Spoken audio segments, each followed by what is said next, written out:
Welcome students. Last video में हमने discuss किया था सॉइल पॉल्यूशन कि सॉइल पॉल्यूशन क्या होता है और हमने बेसिक उसके कॉजेज़ देखे थे कि किन किन एक्टिविटीज़ की वजह से सॉइल पॉल्यूशन कॉज होता है। और हमने ये भी कवर कर लिया था डायग्राम जिसमें बताया गया है कि कोई भी सॉइल पॉल्यूशन अगर हो रहा है तो उसमें कितना प्रतिशत पॉल्यूशन किस वजह से है। तो हमने पढ़ लिया था कि हाइड्रोकार्बन की वजह से 42% है, हैवी मेटल्स की वजह से 31% है, मिनरल ऑयल की वजह से 20% है और अदर्स की वजह से 7% है।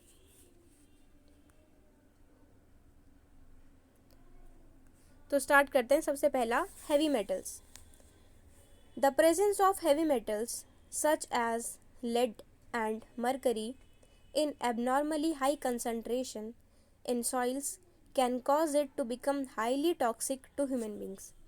अब जो भी हैवी मेटल्स हैं जैसे कि लेड हो गया या फिर मरकरी हो गया। लेड, अगर हम लेड को इंजेक्ट कर लेते हैं यानी कि अगर लेड हमारी बॉडी में चला जाता है तो वो एज अ पॉइजन बिहेव करता है। सेम केस मरकरी के साथ है। मरकरी जो थर्मामीटर में प्रेजेंट रहता है, पारा। तो मरकरी और लेड दोनों का सेम केस है। अगर हमारी बॉडी में ये चले जाते हैं और हाई कॉन्सेंट्रेशन में यानी कि ज़्यादा अमाउंट वाले चले जाते हैं तो हमारी बॉडी में सीरियस इशू हो सकता है और इवन डेथ तक हो सकती है। तो ये हाईली टॉक्सिक है ह्यूमन बींग्स के लिए। Some metals that can be classified as soil pollutants are tabulated below. अब हमारे पास एक टेबल है जिसमें कुछ मेटल्स हैं जो कि टॉक्सिक है। तो देखो, toxic metals that cause soil pollution: arsenic, antimony, cadmium, thallium, mercury, zinc, selenium, chromium, lead, nickel, beryllium and copper. तो हमारे पास ये 12 मेटल्स हैं और ये मेटल्स टॉक्सिक है और ये सॉइल पोल्यूशन कर रहे हैं। Arsenic, antimony, cadmium, thallium, mercury, zinc, selenium, chromium, lead, nickel, beryllium and copper. तो ये मटेरियल्स हैवी मेटल्स हैं ये जो कि पॉल्यूशन को कॉज कर रहे हैं। तो सबसे पहला हमने देखा था हैवी मेटल्स। उसमें तो हैवी मेटल्स में ये मेटल्स आते हैं जो कि सॉइल को पॉल्यूट करते हैं और ये सॉइल के पॉल्यूशन का एक कारण है। These materials can originate from several sources such as mining activities, agriculture activities, electronic waste and medical waste। अब ये जो मेटल्स हैं ये कहाँ से आ सकते हैं, क्योंकि हम अपने घर में क्रोमियम या सेलेनियम, बेरिलियम ये तो रखते नहीं हैं। तो ये ज़्यादा अमाउंट में कहाँ से आ सकते हैं? ये मेटल्स आ सकते हैं जो भी एक्टिविटीज़ होती हैं, जैसे कि माइनिंग एक्टिविटी। माइन यानी कि जैसे हम कोयला बनाते हैं, कोयले की खदान, सोने की खदान, मेटल्स की ऐसे जैसे खदान होती है। तो माइनिंग एक्टिविटीज़ जब हम करते हैं तो वहाँ से ये मेटल हमें मिल जाता है। तो ये माइनिंग एक्टिविटीज़ से मिल जाता है। Agriculture activities, electronic waste and medical waste. तो इन सब एक्टिविटीज़ से जो वेस्ट निकलता है हैवी मेटल्स, तो ये हैवी मेटल्स लैंड पॉल्यूशन का एक कारण है।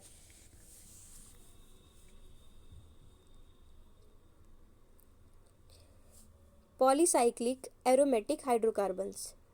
पॉलीसाइक्लिक एरोमेटिक हाइड्रोकार्बन्स, ये आपने केमिस्ट्री में हाइड्रोकार्बन पढ़े हुए होंगे 10th क्लास में। तो ये हाइड्रोकार्बन्स जिन्हें हम पीएच भी बोलते हैं शॉर्ट फॉर्म में, फुल फॉर्म पीएच की, polycyclic aromatic hydrocarbons are organic compounds that contain only one carbon and hydrogen atom. अब ये कौन से कंपाउंड्स होते हैं, कौन से हैं जिसमें कि सिर्फ एक कार्बन प्रेजेंट है और एक हाइड्रोजन प्रेजेंट है। तो इस टाइप के जो भी कंपाउंड्स हैं हमारे पास उनको हम पीएच बोलते हैं। और दूसरे, contain more than one aromatic ring in their chemical structures, या फिर एक कंडीशन तो ये है कि एक कार्बन और एक हाइड्रोजन, और दूसरी कंडीशन है जिसमें एक एरोमेटिक रिंग से ज़्यादा रिंग्स होती हैं। एरोमेटिक रिंग केमिस्ट्री में रिंग्स बनी होती थी ना बेंजीन जैसे, तो वैसे ही अगर एक रिंग से ज़्यादा रिंग है किसी भी स्ट्रक्चर में तो भी हम उसको पीएच बोलते हैं। Common examples of PH includes naphthalene, anthracene, phenylene. Exposure to polycyclic aromatic hydrocarbons has been linked to several forms of cancer. These organic compounds can also cause cardiovascular diseases in humans. अब हम ये सब क्यों पढ़ रहे हैं कि pH क्या है और कौन कौन से कंपाउंड्स होते हैं? हम ये इसलिए पढ़ रहे हैं क्योंकि हमने पढ़ा है कि हाइड्रोकार्बन्स को अगर हम ऐसी ओपन में छोड़ देते हैं तो वो लैंड पॉल्यूशन करते हैं, और लैंड पॉल्यूशन की फॉर्म में अगर वो प्रेजेंट है यानी कि लैंड पर ऐसे ही पड़ रहे तो वो क्या क्या डिसीज़ हमें कर सकते हैं। अगर पीएच पॉलीसाइक्लिक एरोमेटिक हाइड्रोकार्बन ऐसे ही रहते हैं तो वो हमें कई टाइप के कैंसर तक कॉज कर सकते हैं, क्योंकि कैंसर पीएच की वजह से ही होता है। और ये ऑर्गेनिक कंपाउंड्स कार्डियोवास्कुलर डिसीज़ भी कर सकते हैं। कार्डियोवास्कुलर डिसीज़ हम पढ़ चुके हैं, हार्ट से रिलेटेड डिसीजेस, हृदय संबंधित बीमारियां, तो ये भी इन हाइड्रोकार्बन्स की वजह से हो सकती हैं। तो पीएच पॉलीसाइक्लिक एरोमेटिक हाइड्रोकार्बन, जिसके अंदर सिर्फ एक कार्बन होता है और एक हाइड्रोजन एटम होता है, और इसमें एरोमेटिक रिंग जो होती है वो सिर्फ वो एक से ज़्यादा रिंग्स होती हैं। एग्जाम्पल्स क्या क्या थे पीएच के? Naphthalene, anthracene, phenylene. और अगर ये सब एक्सपोज कर दिए जाए, खुले में रख दिए जाएं, या फिर लैंड पॉल्यूट हो जाए इनकी वजह से, तो जो आसपास के लोग हैं उन्हें कैंसर का खतरा रहता है, क्योंकि इन हाइड्रोकार्बन से कैंसर हो सकता है। और कैंसर के साथ साथ कार्डियोवास्कुलर डिसीजेस, कार्डियोवास्कुलर यानी कि हृदय संबंधित बीमारियां, तो ये बीमारियां भी इन हाइड्रोकार्बन की वजह से हो सकती हैं। तो यहाँ से PH clear. Soil pollution due to PH can be sourced to coke processing, vehicle emissions, cigarette smoke and the extraction of shale oil. अब सॉइल पॉल्यूशन कहाँ कहाँ से हो सकता है इन हाइड्रोकार्बन की वजह से? तो जहाँ भी कोल प्रोसेसिंग है, कोक कोयले का ही एक फॉर्म होता है इनिशियल स्टेज में, शुरुआत में, तो कोक प्रोसेसिंग अगर कहीं पर हो रही है यानी कि कोयले की इंडस्ट्री है, तो वहाँ से भी हाइड्रोकार्बन निकलता है और आसपास के लैंड को पॉल्यूट कर सकता है। दूसरा, व्हीकल एमिशंस, जितने भी हमारे पास व्हीकल्स हैं, चाहे वो बाइक है, स्कूटी है, ट्रक है, बस है, तो जितने भी व्हीकल्स हैं इनसे जो धुआं निकलता है तो ये सब के अंदर भी हाइड्रोकार्बन प्रेजेंट होता है। सिगरेट स्मोक, अब हमने सुना है smoking is injurious to health. अब क्यों है इंजूरियस? जो पी रहा है उसकी तो हेल्थ खराब होनी है। अब साथ में जो उस धुएं को इनहेल कर रहा है, उस धुएं को जिसने अपने सांस के साथ अंदर लिया है, उसको भी इस चीज़ का नुकसान है। अब वो नुकसान हमें पता चल रहा है कि क्यों है, क्योंकि हाइड्रोकार्बन रिलीज होता है उससे।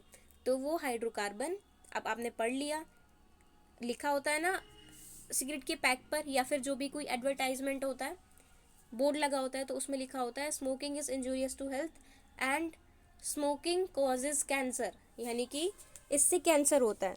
तो अभी तक हमें नहीं पता था कि कैंसर कैसे हो रहा है, तो अब आपने पढ़ लिया है कि हाइड्रोकार्बन जो अलग अलग फॉर्म से रिलीज़ हो रहा है, चाहे वो सिगरेट के स्मोक से है, चाहे वो व्हीकल के एमिशन से है, या फिर वो एक्सट्रैक्शन ऑफ शेल ऑयल है, तो इन सब से हाइड्रोकार्बन निकलता है। और ये हाइड्रोकार्बन लैंड को तो पॉल्यूट कर ही रहा है, और हेल्थ के लिए ये इतना ज़्यादा खतरनाक है कि कैंसर और कार्डियोवास्कुलर डिसीजेस तक कॉज कर सकता है।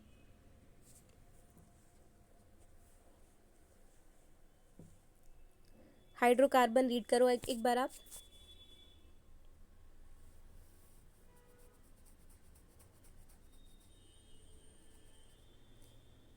या तो आप इनको नोट कर सकते हैं या फिर स्क्रीनशॉट लेके बाद में नोट कर सकते हैं।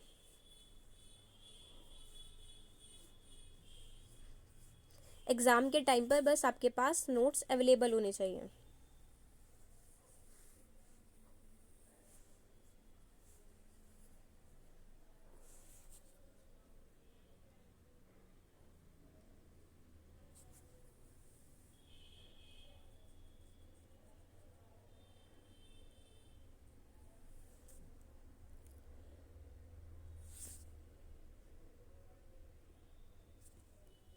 और इसका भी आप एक बार रीड कर लो, हैवी मेटल्स।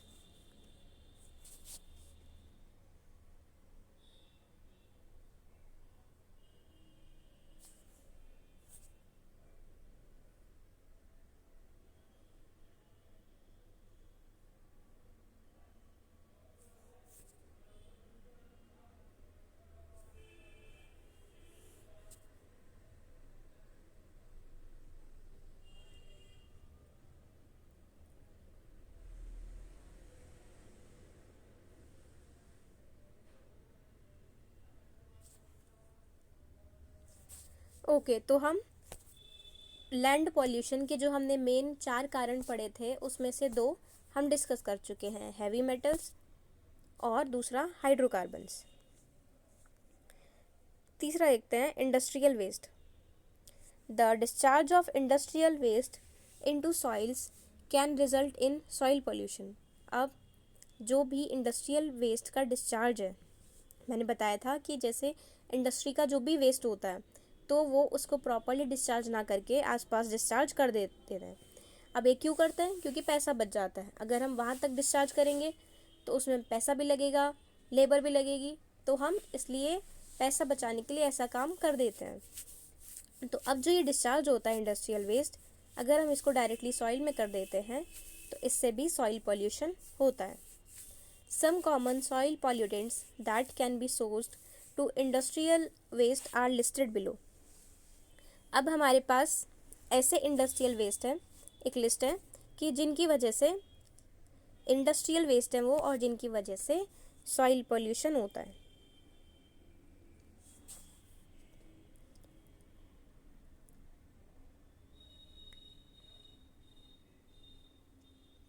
तो देखो हमारे पास यहाँ पर 4 है। सबसे पहला है क्लोरीनेटेड इंडस्ट्रियल सॉल्वेंट्स, यानी कि जो भी ऐसा वेस्ट है जिसके अंदर क्लोरीन का कंपाउंड है, तो chlorinated industrial solvents.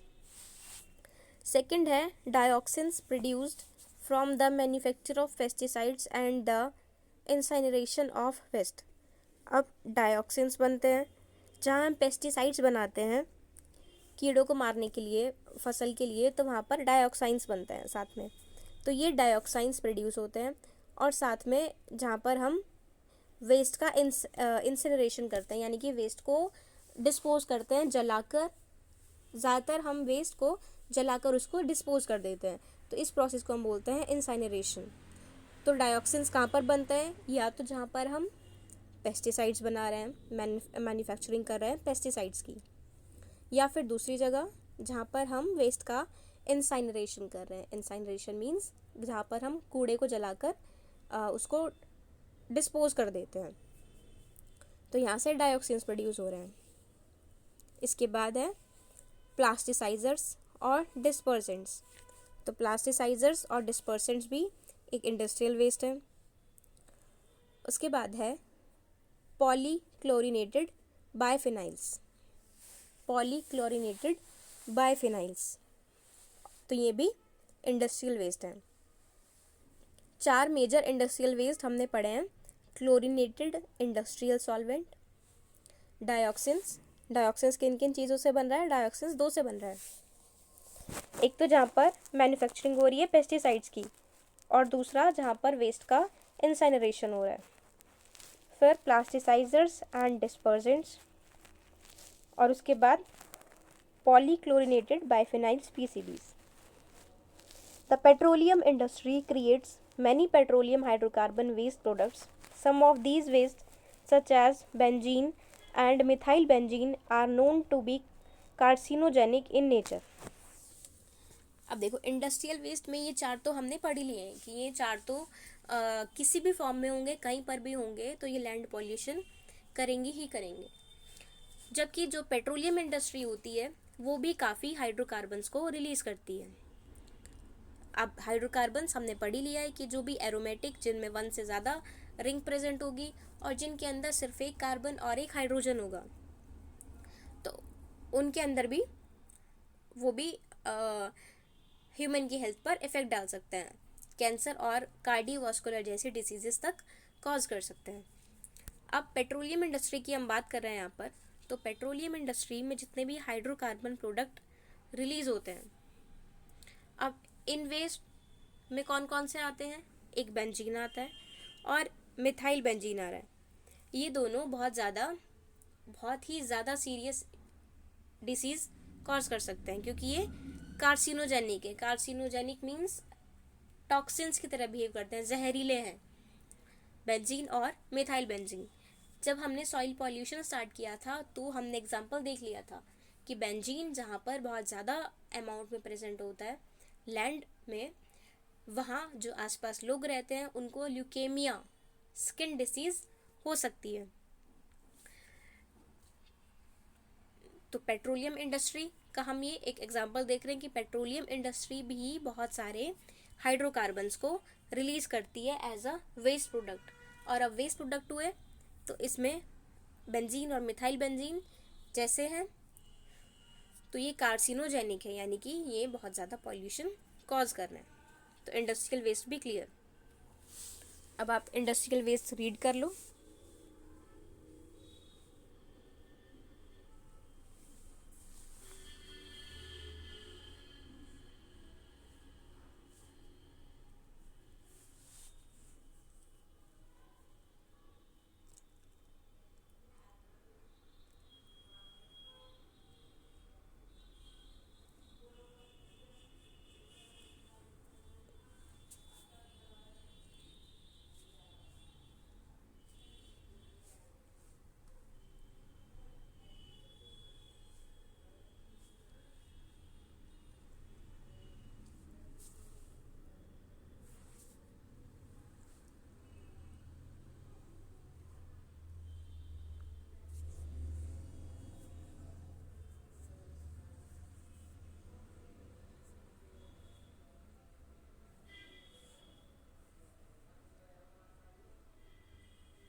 Okay, industrial waste clear. Next we have pesticides. Pesticides हम ऑलरेडी जानते हैं कि पेस्टिसाइड्स वो सब्सटेंसेस होते हैं जो कि पेस्ट हो जाते हैं किसी भी क्रॉप में, किसी भी फसल में। जब कीट आ जाते हैं, कीड़े आ जाते हैं, तो उन कीड़ों को मारने के लिए, हटाने के लिए हम कीटनाशक का प्रयोग करते हैं, तो उस कीटनाशक को ही हम पेस्टिसाइड बोलते हैं। पेस्टिसाइड्स आर सब्सटेंसेस और mixture of substances that are used to kill और inhibit the growth of pest. Pesticides वो सब्सटेंसेस होते हैं जो कि किल करने के लिए या फिर रोकने के लिए, इनहिबिट करना मतलब रोकना, कि या तो उन कीड़ों को हम मार देते हैं या फिर उनको फसल पर आने से रोक देते हैं। तो फसल पे कीड़ों की ग्रोथ को रोकने के लिए हम पेस्टिसाइड्स का यूज़ करते हैं। Common type of pesticides used in agriculture include, अब कॉमन टाइप जो पेस्टिसाइड्स के हैं एग्रीकल्चर में वो कौन कौन से हैं, वो हैं herbicides use to kill control weeds and other unwanted plants. अब वीड्स क्या होते हैं, वीड्स ऐसे प्लांट्स होते हैं कि जिनको हम उगाते नहीं हैं, वो खुद से ही उग जाते हैं। जैसे कोई भी हमने क्रॉप उगाई है तो साइड में जो घास फूस जैसे होते हैं कि जिनको हमने कोई बीज नहीं डाले हैं, कोई उनको पानी वानी नहीं दिया, लेकिन वो खुद से ही उग जा रहे हैं, और पानी भी जो हम मेन क्रॉप है उसका यूज़ कर रहे हैं, उसके लिए जो खाद हमने डाली है वही यूज़ करके ये भी साथ में उग गए। तो अब वीड्स हमारे प्लांट के लिए अच्छे नहीं है, क्योंकि जितना पोषक तत्व हमारे प्लांट को ज़रूरत है उसके बदले का भी ये वीड्स कंज्यूम कर लेंगे। ये उसका भी खाना पीना चुरा लेंगे। तो हर्बिसाइड्स हमारी क्रॉप के लिए सही नहीं है। तो हर्बिसाइड्स कौन से हैं? हर्बिसाइड्स यूज़ होते हैं किल करने के लिए जो भी वीड्स हैं, अनवांटेड प्लांट्स होते हैं वीड्स, तो वीड्स और एंड अदर अनवांटेड प्लांट्स। तो हर्बिसाइड्स यूज़ करते हैं हम इनको कंट्रोल करने के लिए और ख़त्म करने के लिए। इसके बाद इंसेक्टिसाइड्स। इंसेक्टिसाइड्स हम यूज़ करते हैं use to kill insects, insect को किल करने में। अब हर्बिसाइड्स जो कि प्लांट्स को किल करने में यूज़ हो रहे हैं, और इंसेक्टिसाइड्स जो कि इंसेक्ट को किल करने के लिए यूज़ हुए हैं। अब fungicides use to kill parasitic fungi और इनहिबिट देयर ग्रोथ। अब हर्बिसाइड्स जो कि प्लांट की जो साइड में एक्सेसिव प्लांट्स ग्रो हो गए उन्हें हटाने के लिए हर्बिसाइड्स हैं। अगर इंसेक्ट्स आ रहे हैं फसल को ख़राब करने, तो उस फसल पे जो कीड़े हैं उनको हटाने के लिए हम इंसेक्टिसाइड्स यूज़ करते हैं। और फंजाइसाइड्स होते हैं जो भी पैरासिटिक फंजाई आ जाती है और प्लांट की ग्रोथ को ख़राब कर रहे हैं और अपनी ग्रोथ बढ़ा रहे हैं, तो उनको रिमूव करने के लिए हम फंजाइसाइड्स का यूज़ करते हैं। However, the unintentional diffusion of pesticides into the environment, commonly known as pesticide drift, poses a variety of environmental concerns such as water pollution and soil pollution. तो ये जो भी पेस्टिसाइड्स हम यूज़ करते हैं एनवायरनमेंट में, तो ये एनवायरमेंटल कंसर्न जैसे कि वाटर पॉल्यूशन और सॉइल पॉल्यूशन इनके लिए भी काम करते हैं, और इसको हम बोलते हैं pesticide drift. Some important soil contaminants found in pesticides are listed below. अब हम बोल तो रहे थे कि पेस्टिसाइड्स जो भी हम यूज़ कर रहे हैं वो लैंड के लिए हार्मफुल हैं, वो लैंड के लिए सही नहीं है। अब वो क्यों सही नहीं है? क्योंकि उनके अंदर अब हम जो केमिकल्स पढ़ने वाले हैं वो प्रेजेंट होते हैं, और ये जो केमिकल्स हम पढ़ेंगे ये कंटामिनेंट्स हैं। कंटामिनेंट्स क्या हैं? जो कि किसी भी लैंड की क्वालिटी को ख़राब कर रहे हैं।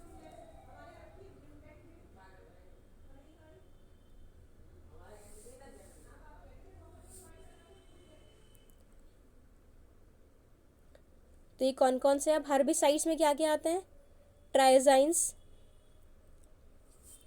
Carbamates, amides, phenoxyalkyl acids, aliphatic acids. तो हर्बिसाइड्स जो भी हमने पढ़े हैं जो कि वीड ग्रोथ को रोकने के लिए यूज़ होते हैं उन्हें हम बोलते हैं हर्बिसाइड्स। तो हर्बिसाइड्स के अंदर कौन कौन से केमिकल्स प्रेजेंट होते हैं और ये केमिकल्स हार्मफुल हैं? ये सब केमिकल्स लैंड को पॉल्यूट कर रहे हैं, लैंड के पॉल्यूशन के लिए खतरनाक हैं। तो ये हैं triazines, carbamates, amides, phenoxyalkyl acids, aliphatic acids. तो ये 5 एसिड्स कंटामिनेंट्स हैं। इसके बाद इंसेक्टिसाइड्स। तो इंसेक्टिसाइड्स में आते हैं organophosphates, chlorinated hydrocarbons, arsenic containing compounds and pyrethrum. फिर आते हैं फंजीसाइड्स। फंजीसाइड्स में आते हैं मरकरी कंटेनिंग कंपाउंड्स, थाईकार्बोमेट्स और कॉपर सल्फेट। ये नेक्स्ट वीडियो में हम दोबारा से ही पढ़ लेंगे एक बार, जिससे रिवाइज हो जाएगा। These chemical pose several health risk to humans. अब ये जो केमिकल्स हैं इंसेक्टिसाइड्स, फंजीसाइड्स और हर्बिसाइड्स के अंदर, तो ये सब के सब हेल्थ के लिए हैज़ार्ड करते हैं, मतलब हेल्थ के लिए ये नुकसानदायक है। Example of health hazards related to pesticide include disease of central nervous system. अब देखो ये सब केमिकल्स क्या क्या डिसीज़ हमें कर सकते हैं? सेंट्रल नर्वस सिस्टम की डिसीज़, यानी कि हमारी बॉडी कंट्रोल में नहीं रहेगी, हमारा माइंड कंट्रोल में नहीं रहेगा, तो ये नर्वस सिस्टम की डिसीज़ और इम्यून सिस्टम की disease, cancer and birth defects. Next lecture में हम ये फिर से डिस्कस करेंगे कि फंजासाइड्स, इंसेक्टिसाइड्स और हर्बिसाइड्स के केमिकल्स और इनसे रिलेटेड होने वाली बीमारियाँ। Thank you.